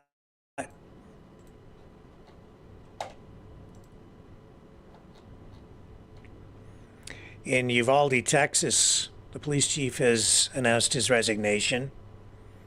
This comes days after a city council report cleared several officers from the police service there of wrongdoing, even though there was that delayed law enforcement response to the shooting at Robb Elementary School that resulted in the deaths of 19 children and 2 teachers. You may recall that incident, that tragedy. Well, the chief, Daniel Rodriguez, issued a statement saying that after a lot of contemplation, he believes it's time for him to embark on a new chapter in his career. Rodriguez did not make any mention of the report or the school shooting in his statement. It takes effect next month, April 6th. A lot of pressure, a lot of backlash from the community following that school shooting. I think you may remember, as I recall, a lot of the parents, some parents showed up, people from the community showed up at the school as the shooter was inside. They wanted to run in and confront the shooter, and police were preventing anyone from going in to intervene at all. So while the shooter was active inside, police did not respond in an aggressive manner at all, leaving them wide open to criticism.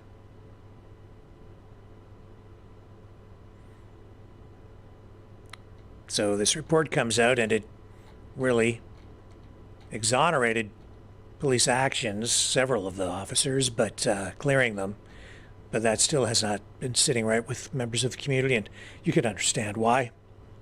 Children killed.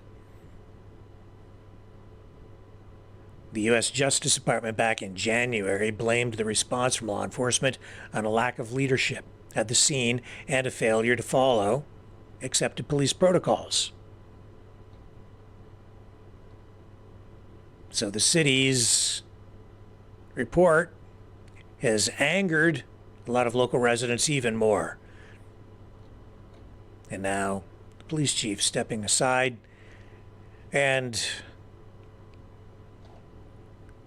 I can certainly understand why he would do that. Regardless of what the report says, that's something that's never going to that's a wound that will never heal. And certainly as long as he's in office, it will just linger. Time to move on.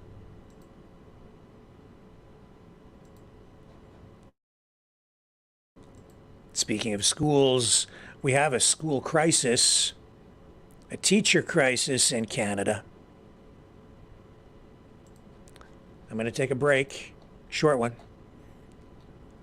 When we return, I'll talk about it, and also about a few warm words that were shared with me this week from a teacher who is a supporter of this program, a friend from afar.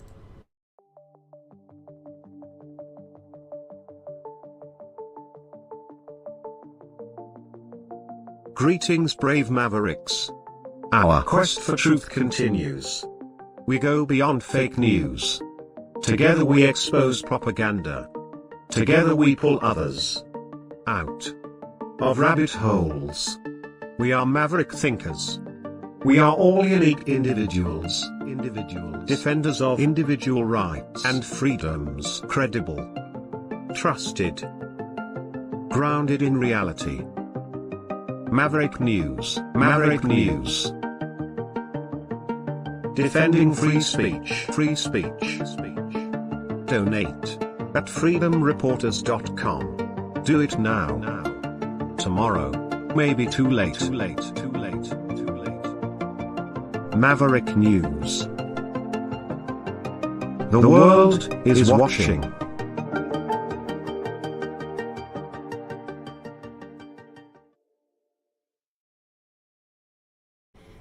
Okay, I'm back. So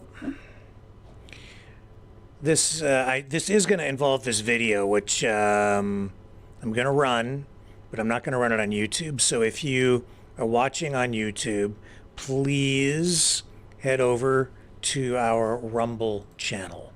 I will again copy the link for you, put it in the chat here, so you know where to go, so you can continue to watch the program over there. There's the Rumble channel. While you're over there, if you are inclined, please consider subscribing. Rumble is where we need everyone really to go, migrate to. That's where we need to be, because we are not going to be censored, taken down over there. YouTube, we're still on there. We're still hammering away on YouTube, and that's okay. And if you're over on YouTube, please subscribe to our Maverick Live channel. That would be of great assistance to us, actually. We need to grow over there too, I guess.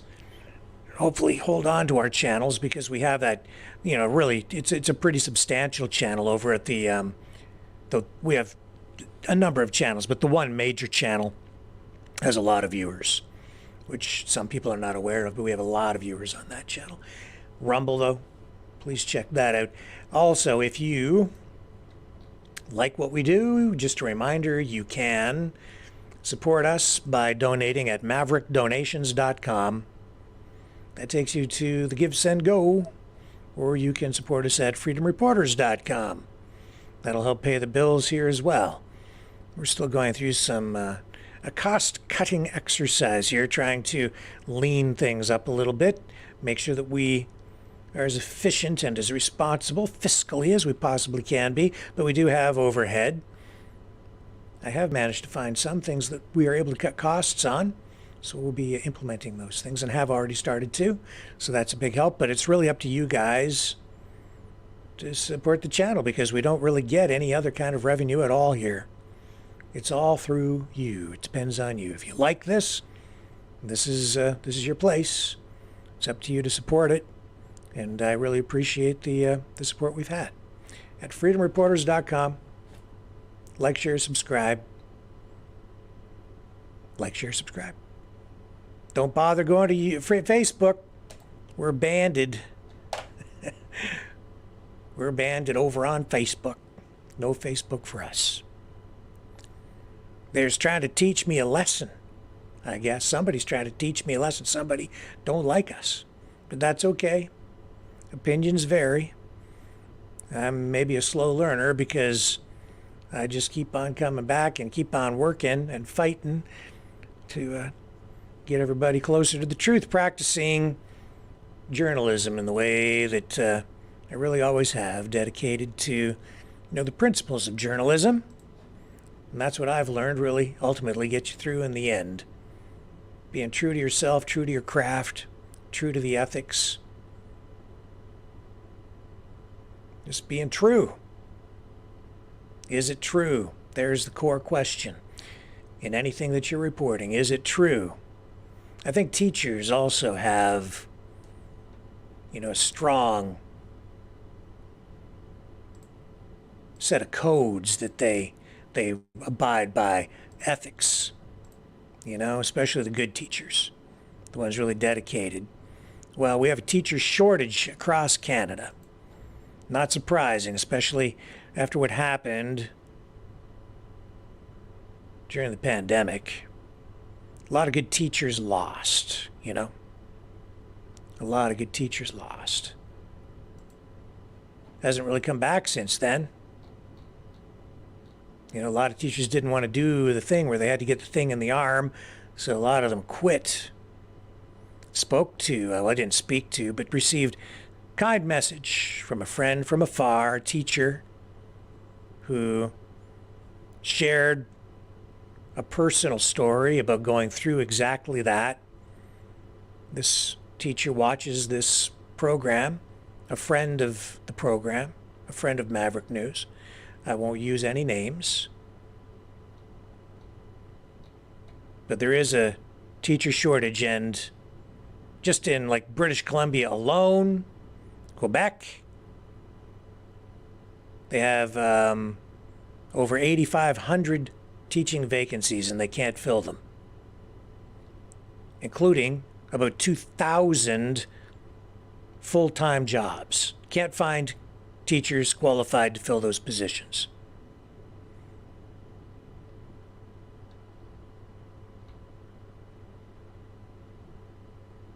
That's in Quebec, just in Quebec, those numbers. And this is a story that is playing out across the country. And as a result, some school boards are resorting to bringing in non-qualified teachers. What they're doing is kind of giving them a crash course in teaching. It's I think, a 30-hour prep course to sort of give them a real basics training module thing so they can go in and take care of the classes and get through some of the lessons, but it's not really working out well. And this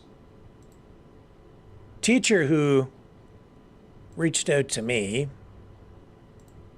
it wasn't really specifically for this issue. It just happened to be, just by chance, that this person just made reference to their personal situation, and it relates exactly to this story and the problems that we're having in the education system across the country.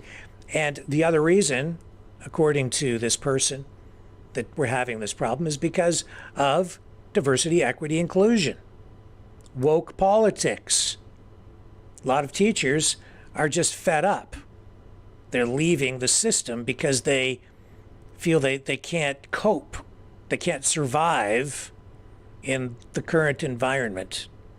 There's so much social engineering going on inside the school system, and I don't really mean to put words in this person's mouth, so I hope I'm kind of paraphrasing what was said, and I don't want to read the actual personal note to me, but because I'm keeping this all anonymous, I'm sharing the information with you that I received. And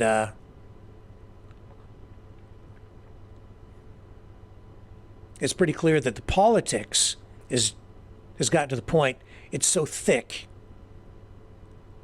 it's so institutionalized now that it's actually just driving the teachers away.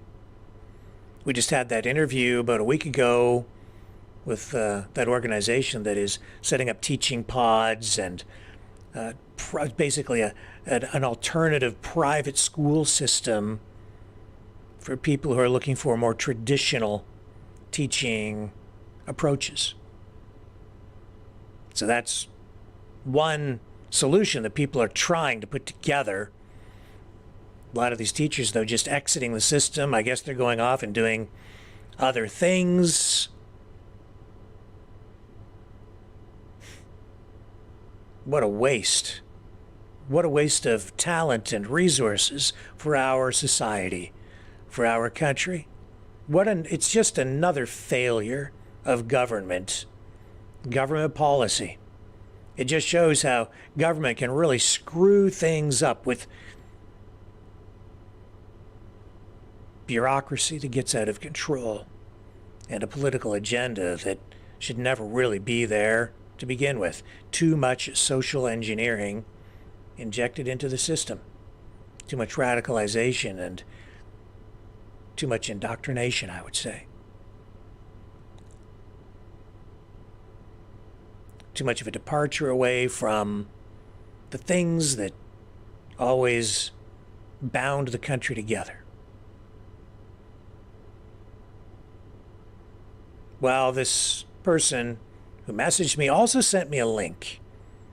And it takes us back to the beginning of the pandemic. And we all know what happened. You know, we got the lockdowns, and we got the mask mandates, and then we got the mandatory vaccinations. And boy, that is really what served as the catalyst for everything that lit the fire, wasn't it? Started to burn our country down from within. Back then, the issue was the mandates.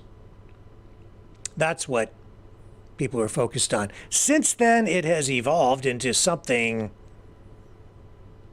much more elaborate, maybe something even darker. We're being led down a path toward extreme political polarization, where the solutions to our problems, which we're being told go way beyond just mandates now, that these solutions are old solutions. Communism, fascism, extremism, thisism, thatism, maybe even Nazism. Hardly a solution, just things that have been tried in the past and failed.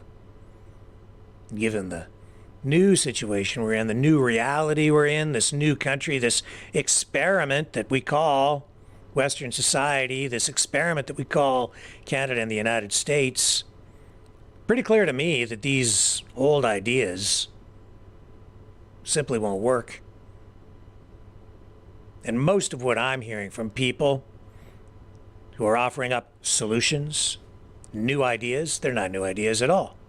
They're just old ideas, old solutions. Same old solutions, just disguised, thinly veiled. They're putting a mask over it and changing a few of the words so that people don't recognize what they're actually talking about. It's the same old stuff. It's why I hear history echoing. It's rhyming, if not repeating, right now. So many similarities to the period just prior to World War II. We need to be very, very careful. But there are those out there who I think share a vision similar, if not the same, to mine. A vision of a country that was, that can be again, only even better. If only we just give it a chance. If only we just stand firm and don't give up. Keep working toward the dream that once was a reality and could be again. Keep working and fighting for Canada. Keep working and fighting for the United States and, yeah, freedom. But real freedom, not freedom wrapped in some fancy package that serves as a facade for authoritarianism being delivered to you in the same kind, with the same kind of fake front that we've seen time and again through history from authoritarians who enlist freedom fighters who are really just soldiers, working to install them into a place of dictatorship. Canadians, Americans, we need to resist that. I think we're smarter than that. I have faith in the people. And the video I'm about to show you, it takes us back to the pandemic, at a time when a small group of teachers out in Western Canada decided that they would fight. And they were going to fight by sharing that vision, that memory of what was and a vision of what could still be. I watched this last night and I said, I have to share this with people because it is inspiring. Now, those same teachers, for the most part, they created an organization, and I don't think it's still actually operational. They've kind of split up and they're doing some other things, but they haven't given up. And certainly this friend of the channel, this friend of mine, this friend of yours, this friend from afar, they haven't given up. They're leaving their teaching job, but not giving up. Leaving the profession that they love, at least the current job that they have, seeking new opportunities. Confident, though, in the message that was sent to me, that they're going to be okay. They will find a path forward, a way to survive and prosper in the face of adversity. They're going to be okay. We're going to be okay. The country's going to be okay if we just keep fighting as individuals, because we can all make a difference. Now, I am going to pull off YouTube before running this. I hope you've all moved over to Rumble. I'm going to say goodbye to YouTube now before I run this video, just so I don't get nailed with a copyright strike again. All right, so thank you for watching over on YouTube. If you haven't moved over yet, we'll see you all back here tomorrow night, or just go over to Rumble and the show will continue. But there goes one YouTube channel. And we're going to move off this other YouTube channel now.